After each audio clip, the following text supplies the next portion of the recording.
Hi, I'm Greg Hunter. This is the weekly news wrap-up for Friday, May 30th, 2014. Top story. The supreme leader of Iran, the Ayatollah Ali Khamenei, is sounding like there is not any negotiations going on to curtail that country's nuclear program. Now listen to this. Khamenei says that Jihad is, quote, endless, and that the battle will end when society can get rid of America, end quote. Khamenei also says that, continued enrichment of uranium and Iran's ballistic missile program are not up for negotiation. So let me get this straight. You're not going to negotiate over enriching uranium, and you're not going to negotiate over your ballistic missile program. Really? What have I been telling you about this? On one side, you have the Obama administration saying, oh, we've had a historic agreement. They're going to curtail their program. And on the other side, you hear, the leaders of Iran saying, we're not going to curtail anything. Well, it looks like they're not going to curtail anything. They're not curtailing their nuclear program. They're going to, news of last week or so that Russia is going to build 8 nuclear power plants in Iran. They're not curtailing anything. So we're down to really where the road forks. Either somebody is going to back down, U.S., the West, or Iran, or we're going to have a big war. That's really, I don't see any other outcome. Somebody backs down, or there's going to be one huge war. And I can't believe this didn't get more publicity, more press this week. I mean, that's a big statement that, that the jihad is, quote, endless, and the, quote, battle is will only end when society can get rid of America, end quote. Really? That's a negotiation stance? That's what a country does when it's negotiating with somebody? They're not negotiating. That's what they said, not negotiating. Also, one of the top generals in Iran is also predicting the collapse of the U.S. empire is near. I don't know if the collapse of the U.S. empire is near or not, but I'll tell you the collapse of GDP in America sure happened in the first quarter of this year. Now, remember when GDP came out a few weeks ago, it was 0.1% positive? Well, it was revised down to negative 1%. That's a big miss. From 0.1% growth to a whole percentage point of backing up, retreat, negative growth. And remember, I had a couple of guests on in the last few weeks. So one of them was Paul Craig Roberts. He's a PhD in economics. He also is a father of Reaganomics. He worked in the Reagan administration, and he was an assistant Treasury Secretary in the Reagan administration. He says, no, it can't be positive. It can't be 0.1%. I think it's negative. John Williams came out and said, no, it's negative. It'll be revised negative. When it comes out, when it's revised, it'll be negative. Well, those two guys were right. Also, both Roberts and Williams say that the second quarter, negative, it'll be negative. It'll either come in negative or it'll be revised negative, but it'll be negative. Now, I'm going to go with Roberts and Williams. I'm going to go with the people who have been right, not the other economists that are, one economist was saying, we could have 4% growth in the second quarter. Really? Really? It's unbelievable. And, we have record numbers of people on food stamps, record numbers of people who are disabled. We have, 5 million people out of the workforce.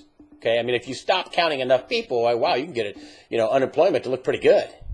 But if you really want to see that the economy is rolling over, look no further than housing.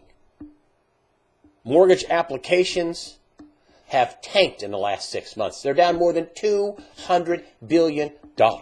Sales also, boing, tanked, down. And that's what the whole implosion was all about back in 2008. Mortgage-backed securities, the real estate market, it tanked. Subprime's going to be contained. No.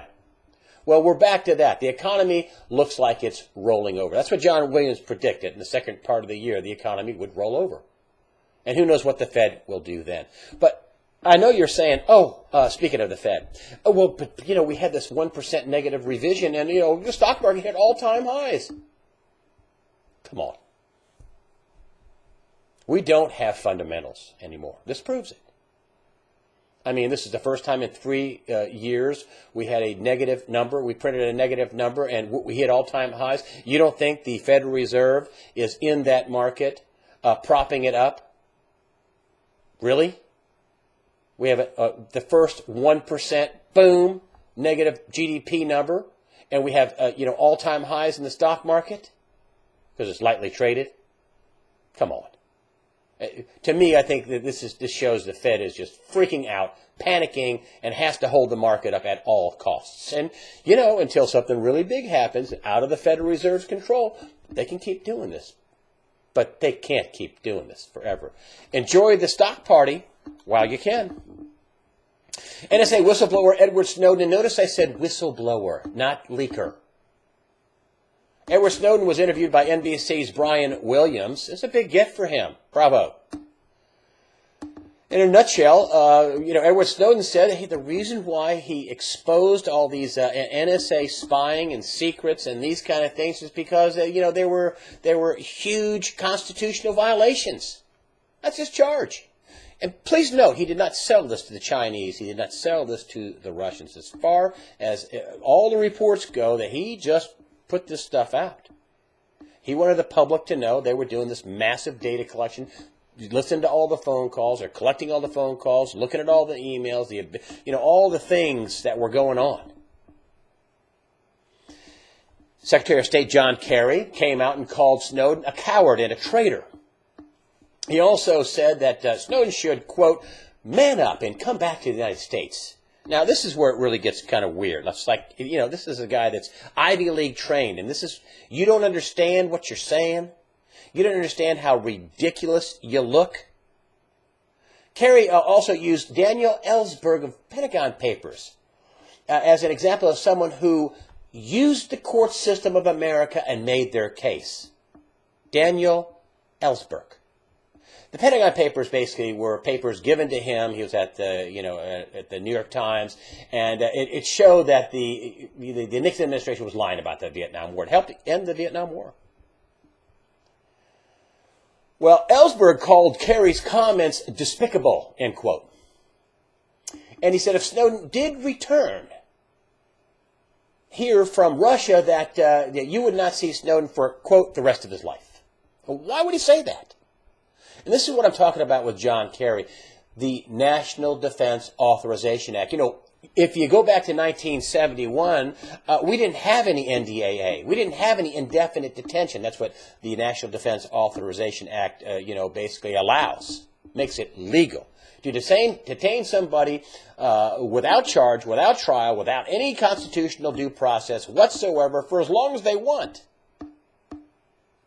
You don't know that, John Kerry? You're going to use the court system? As soon as he stepped foot inside the country, there wouldn't be any trial. They'd say, hey, listen, you're helping terrorists, and we're going to hold you in indefinite detention. You're not going to get a trial. Of course, Kerry didn't even mention the fact that what the NSA was doing was unconstitutional. It's to protect America. That's another thing that Snowden brought up. He said that, we knew we had enough data to show that the World Trade 9/11 was going to happen. We had enough data to stop it. We didn't. He also brought up the Boston bombing suspects. We had enough data to stop that. We didn't. The Russians told us it was going to happen, and we didn't stop it. So are we really protecting ourselves, or are we just losing all of our constitutional freedoms? In a nutshell, this is what Snowden said. It's pretty sad. It's pretty sad.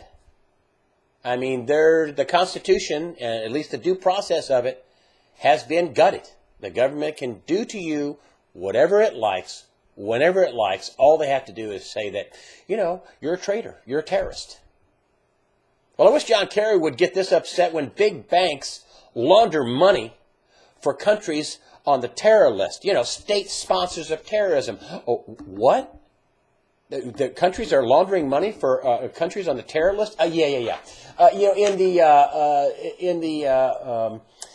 the latest and what I call fine and no jail time world we live in, the Justice Department is going to fine PNB Paribas, it's a big bank, $10 billion for, quote, doing business with Sudan and Iran, doing business, moving, they couldn't even call it money laundering. They called it, moving money around for Sudan and Iran. You mean like laundering money? A $10 billion fine. These countries are considered, quote, state sponsors of terrorism. That's right, Iran, Sudan. You know, Iran, who said that he wants to destroy America and they want to have a jihad against us. Yeah, those countries. Sudan. You know, where they go out in the water and they board tankers and then they hold the crew and the ship for ransom. Those countries. Laundering money for those countries. Moving it around. That's what the report said. It's outrageous. And so here's the question I would ask. How is it that big banks can launder money for countries that are on the that are state sponsors of terror, terrorists? How is it that big banks can launder money for terrorists and that not be treason? They have offices here in the U.S. PNB, Paribas. They have offices here. Why isn't that treason? So let me get this straight. Snowden reveals that you're spying on our allies, including Angela Merkel, the leader of Germany, tapping her phone. You're doing mass data collection on every American. You're reading every email. You're doing all kinds of stuff that is unconstitutional. But laundering money for Iran and Sudan, state sponsors of terrorism, just a fine. What does a big banker have to do to have criminal charges put against them? I mean, didn't Eric Holder, the Attorney General of the United States, just say, no bank is too big to jail? Really? No bank is too big to jail? Well, I guess PNB Paribas is too big to jail. They just get a $10 billion fine. If the fine is $10 billion, how much money was laundered? Billions? Tens of billions? Hundreds of billions? I mean, it's a huge fine, right? How much money was PNB laundering for countries who are state sponsors of terrorism? This is John Kerry's list of the State Department. This is their list. State sponsors of terrorism. Terrorists. But Snowden is a coward and a traitor.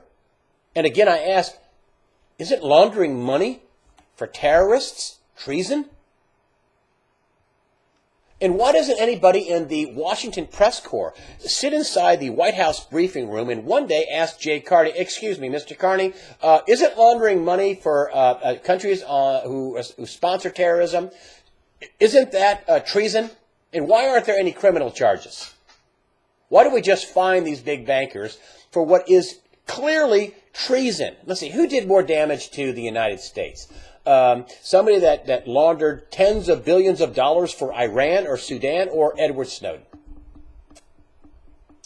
Well, don't hold your breath, because either the White House press corps is scared or stupid. And I think that, the national media is a disgusting bunch of sellouts. There, I said it. I know this. I know to ask this question. How come no big bankers are going to jail when they launder money for terrorists? Thank you for supporting USA Watchdog with your comments and donations. That's the way I see it. Have a nice weekend.